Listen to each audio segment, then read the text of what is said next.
Well, Rich, just over my shoulder, Colin Kaepernick is warming up with his teammates on the field, but a little bit later tonight, about 100 feet to my right on the sideline, he is expected to kneel once again and protest to what he says are social injustices to African Americans. And just more than a month ago when he started this, he sat alone. That is no longer the case. Oh, say, can you see? The lyrics of the national anthem rang out in Levi's Stadium for what, so we thought, was a meaningless preseason game. But what went mostly unnoticed at the time surely is anything but meaningless now. It's to bring awareness and make people realize what's really going on in this country. There are a lot of things that are going on that are unjust, people aren't being held accountable for, and that's something that needs to change. In the effort to stand for what he believed in, his action to sit was later lifted to taking a knee. As 5 weeks have passed, each day offering a new voice, a new form of support, another point of conflict. You got to respect the flag. It's bigger than just you. The reason these guys are kneeling, the reason we're locking arms is to bring people together, to make people aware that this is not right. Colin Kaepernick's protest to evoke attention to social injustices has spurred reaction and action unlike any we've seen in recent decades. Here we are, in the midst of a social movement where a quarterback, once known for flexing his biceps to celebrate a touchdown, now sits as a backup and kneels for what he believes in. When there's significant change, and I feel like that flag represents what it's supposed to represent, and this country is representing people the way that it's supposed to, I'll stand. Kaepernick's gesture and voice have resonated unlike anything we've witnessed by or from an athlete in years. This isn't something I'm going to ask other people to put their necks out for what I'm doing. If they agree with me and feel strongly about it, then by all means, I hope they stand with me. With Kaepernick pushing down the first domino, we've seen potentially prudent dialogue broached between players and political officials in some markets, like Seattle. This is called unity. Now we're going to push the needle. As players, coaches, veterans, and politicians all have their opinion and are expressing it. Mr. Kaepernick, he's exercising his constitutional right to make a statement.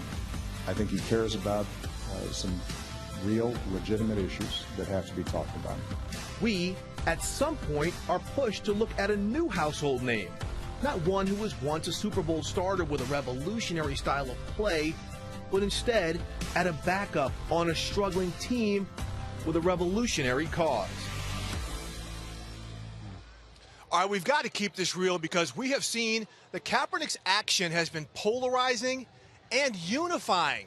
I mean, he's somebody whose jersey is a top seller, but we have a poll that shows he's the most disliked player in the NFL. He's been social media fodder on the daily, but he's been on the cover of Time magazine. And when this game kicks off in a few hours, though, he's slated to be a bench warmer, and that's going to be one of the few times in recent weeks where he's merely been a footnote. So, Shannon, what is your reaction to Goodells' comments? Well, I'm glad he commented on it, and I'm glad I know where he stands on this topic.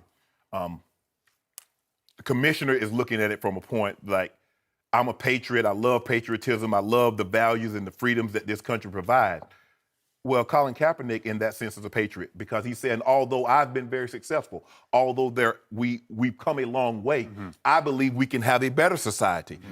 You know, people, and this is what I don't understand, is that people will say, let's just say for the sake of argument, 1,000 athletes or entertainers and says, well, what are black people complaining about? Well, there's 34 million African Americans or the minorities. I've never heard anyone say, well, the LBG community is not being discriminated against because Ellen DeGeneres has her own show. She's making millions. No one ever says, well, women get 78 to 83 cents on the dollar compared to a man because Meg Whitman is a billionaire. But they only say that about African Americans because you see a Ray Lewis or a Shannon Sharp played in the National Football League on television, or Magic Johnson or Michael Jordan. But the greatest one, you got President Obama in the White House. So America ain't racist. Stop it. Right. And America has always had a problem with racism.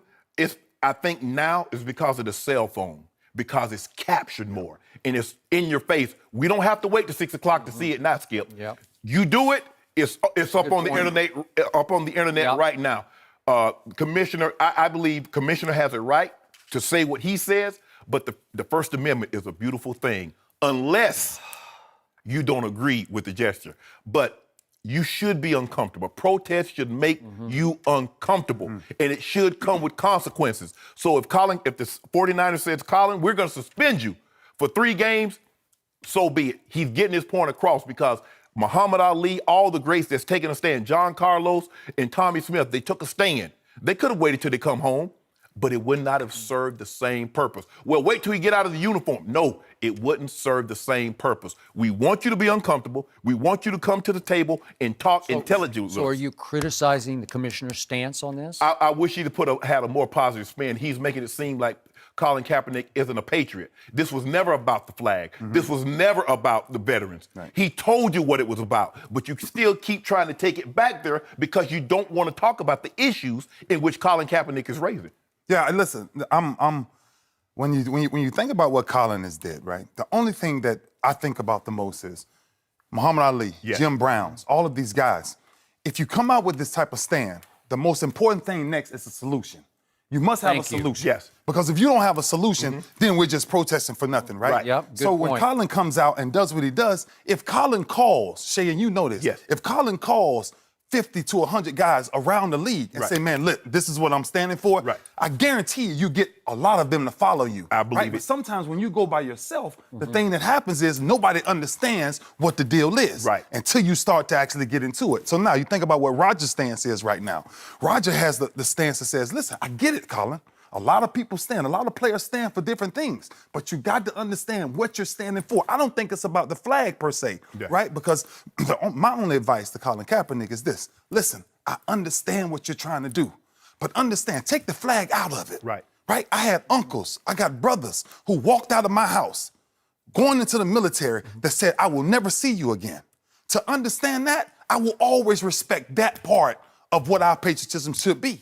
Right? And that's the side that I think if Colin really just steps back, because to effect change, right? To effect true change and what he's trying to say, if you don't have a real solution, if you ain't seen as a true activist to go into these hoods and do these things on a daily basis and not just jump up and just protest off this one thing because you're sick of it. We've been sick of racism for 400 plus years. But we want our counterparts to acknowledge it and not sweep it under the rug and tell us it's a figment of my imagination and not tell me because we have a black president, everything's okay. And because Michael Jordan is a billionaire, it's okay. Because Oprah are billionaires and because we see some blacks on TV that have success, everything in our community, everything in the LBG community is okay because it's not okay. But you have to understand this, and what the commissioner must understand also is the flag doesn't represent all things to all people the exact same way. And that's what he's trying to do. If that flag represents freedoms and liberties,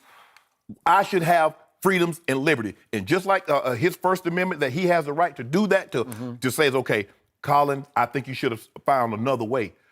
What other way is? We say, don't riot. They say, we're going to do it peacefully. Okay, we're going to just take a knee. But don't protest like that. If you tell me how I should protest, you kind of minimalizing and weakening what I can do because you're not trying to hear me. You keep what they keep trying to do. The argument that Colin is making, they keep trying to take it back to socks. They keep taking it back to the flag. They keep taking it back to the veterans. Let's talk about the issues that what Colin is trying to draw attention to, and then we can get some of our better leaders. Let's get some of our better leaders and say, okay, guys, but we got to have the counterparts, Joe. We got to have them at the table because having Dr. Michael Eric Dyson or Roland Martin and some of our foremost thinkers in our community, Dr. Harry Edwards, it's not me sitting around a table with a bunch of black guys ain't gonna solve anything until we get a bunch of white guys that's in position of authority that can really affect change. Because Dr. King's civil rights movement was great, but it wasn't until the whites came on our side and said, you know what, this is wrong. I got you. And once they did that, Skip, it got legs. Speaking of white guys, I am obviously one. And when Colin first sat for the anthem, I must admit, I told you before and I'm telling you now, I cringed. I'm one nation under God. And I felt like I was already painfully aware of the issue he was trying to draw national attention to, which is that way too many unarmed black men are getting killed by white cops without retribution, without punishment. It's a staggering problem that our nation faces. And I'm begging. I begged Shannon the other day on our first show. Just point me in the right direction. How do we fix this? I don't have a solution to it, to use your word. It's not a short-term fix, though, Skip, because So then, it's 400 years in the making. I got it. But there's some fix. At least we're moving in the right direction. So then I opened my ears and my eyes to what Colin was saying. And he started to extremely impress me because as a kid quarterback, he was a little angry, a chip on his shoulder, wouldn't talk to the media, kind of turned me off from him, even though I loved him as a player and often applauded him as a player on this show. But now I'm hearing a young man who's growing up because his last couple of interviews, they've been mature, powerful, well-informed. He's talking to activists and advocates and he's asking for veterans to come talk to him. He is educating himself. It's almost like he has a whole second career going right now, which is this issue. He has brought great national attention to this issue. So all of a sudden, the season comes, and he does play in the National Football League that is run by Roger Goodell. So Roger felt compelled to finally speak out, and he basically said, time out, appreciate your stance, your First Amendment right, but this is our league. It's not yours. You're just blessed to be able to play. I'm putting words in his mouth, but that's how it came across to me. We understand. You're blessed to play in our league, and I control our league. So I do believe in the uniform code, that it has to be sacred, that you can't protest on your uniform or whatever your cause is. It's all got to be the same because we all love the National Football League. We're going to watch tonight, and we don't want to get distracted by various whatever's on the uniform. Maybe it's breast cancer. Who knows? They're all great causes, but you can't, cloud the uniform. You can't distract the fans from what they love, which is the football game. So I think finally he said, we've all got to do what we got to do in the anthem also, that we have to be patriots or whatever he's saying. He's just saying this is our league, and we do have sponsors who don't like your protest, and so we've got to do it this way. Is that fair to me? I mean, it's big business, and that's what he just took a big business stand, right? Does that make sense? Yeah, but listen, I think, understand the solution. Right? And so I want people to really hear this, and you understand this being on great teams, right?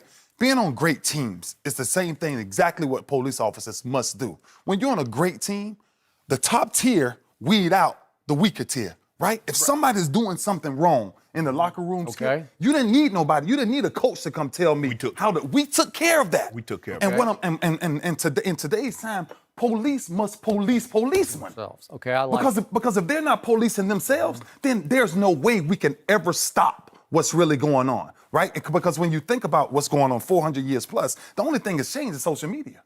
The only thing that's changed is these things are actually captured now, right? And now it's more of a sensitive issue because you're saying, how can that happen? But watch this. You think about, and so this is what I'm screaming, and I'm telling Colin, I'm applauding you. I'm applauding him for taking the stand for that. But I'm also saying, if you look at CNN yesterday, a topic came out yesterday, 500 homicides in less than 9 months in one city in Chicago. So the issue that we're talking about, Shay, it's a much deeper issue. It is. Okay, so wait a second, Ray. So you're saying good cops in every police department must stand up and try to weed out the obvious racist cops. Skip, you know who's racist or not in your. You do. You would know it. You know it. I promise you. You would know it. If they speak to your family, you would know it. If they walk past your kids, you would know it. And that's the problem. Black and white cops. Absolutely. Because here's the thing. And when you talk about, Shannon, all cops are not bad. I understand that, but all blacks are not bad either. So don't come with a preconceived notion because we committed crimes, or there's so many, a majority of, or some, not a majority, but some blacks commit crimes. Don't have no preconceived notion because you arrested one on the corner, you see me, that I'm just like him. Because if you want me to give you the benefit of the doubt, all I ask for is that same benefit of the doubt in return. That's all I ask, no more and no less.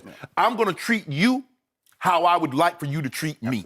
And if you see wrong, that's wrong. But they won't do that. Police union, they're going to fight to the end. They won't release information, and when they won't release tapes. And when they know they've done wrong, instead of saying, get out, you don't understand what I find odd is that if you go to a courtroom and you see the shows, the prosecutor would turn on the camera, would turn on the videotape, and you see the guy rob the store, he cut it off, nothing else need to be said.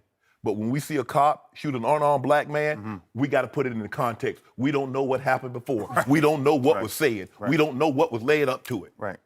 Come on. If you say non-compliance, and this is the word that cops like to use, non-compliance. If I tell you to stop, you should stop. Well, if non-compliance is a death sentence for a black man, whites don't get that. They get the benefit of the doubt. They do everything they possibly can to take those guys. Not in all cases. And I say this all the time. Nothing is all, nothing is everything. But disproportionately, when you're only making up 12, 14% of the population and 26% of your people are getting killed by the police, there's something wrong with that, There's something wrong with that. There's something very wrong with that. Look, I know we got to live together. This is the greatest country because to come from where I came from to where we came and you grew up kind of like I did, to be dirt poor and to have nothing and to be able to bring my family, my brother and I, to elevators. I don't know any other country would have allowed us to do that. But I'm not going to sit here and say it's perfect. No. We can get better. Is it good? Absolutely it's good. There's good in America. And I believe there's inherently good in all of us. But we got to do better, and we can do better. But what we must demand as Americans, that we all do better. Not just our community. We're asking all minorities, just hear us out. Just listen to us. That's it. That's all. That's it. We don't want a handout. But all I'm saying, if you're not gonna lend your hand to help me up, don't push me down. That's all I'm asking. Shannon, that was beautifully said. Way to go. Skip. You know, when you look at the African Americans like myself that are in a position of power simply because of a platform that we have, people get that misconstrued, misinformed. You know, at the end of the day, what we can do is raise the attention of a problem. You know, you take for example what's been going on with the Black Lives Matter movement and lives being lost to simplicity. You know, things that aren't really justified. You bring attention to it, and after bringing attention to it, it's to get people higher up to address the problem. No matter what we do, if people higher up don't decide to address the problem, it just goes unwatched and unseen. What the real problem is, it's not the anger that lies within the African American community. It's the anger about not getting the correct responses. It's the anger and not seeing people say, okay, guys, not only is this wrong, but what is the solution to help make it right? In doing that, you would want to see police officers that are good step up and say, we don't support the ones that are bad. That helps rebuild the faith in the police officers in the community. You would want to see somebody higher up in the government stand up and say, you know what? The lives are adding up that have been taken. We now are taking action. And the consequences for doing something like this are now X, Y, and Z. Nothing like that has been done. Instead, people would rather throw attention to a man who's trying to bring attention to problems in the world that simply takes a knee during the national anthem. He doesn't say he hates the country. He never said he hates the United States of America or he hates the armed forces. He said, I'm doing this to raise awareness to the problems in our country. The biggest problem in our country became him taking a knee during the American flag. It was never the lives that were taken by the simplicity of stupid actions by police officers. If people say your dreams are crazy, if they laugh at what you think you can do, good. Stay that way. Because what non-believers fail to understand is that calling a dream crazy is not an insult. It's a compliment. Don't try to be the fastest runner in your school or the fastest in the world. Be the fastest ever. Don't picture yourself wearing OBJ's jersey. Picture OBJ wearing yours. Don't settle for homecoming queen or linebacker. Do both. Lose 120 pounds and become an Ironman after beating a brain tumor. Don't believe you have to be like anybody to be somebody. If you're born a refugee, don't let it stop you from playing soccer for the national team at age 16. Don't become the best basketball player on the planet. Be bigger than basketball. Believe in something, even if it means sacrificing everything. When they talk about the greatest team in the history of the sport, make sure it's your team. If you have only one hand, don't just watch football, play it at the highest level. And if you're a girl from Compton, don't just become a tennis player. Become the greatest athlete ever. Yeah, that's more like it. So don't ask if your dreams are crazy. Ask if they're crazy enough.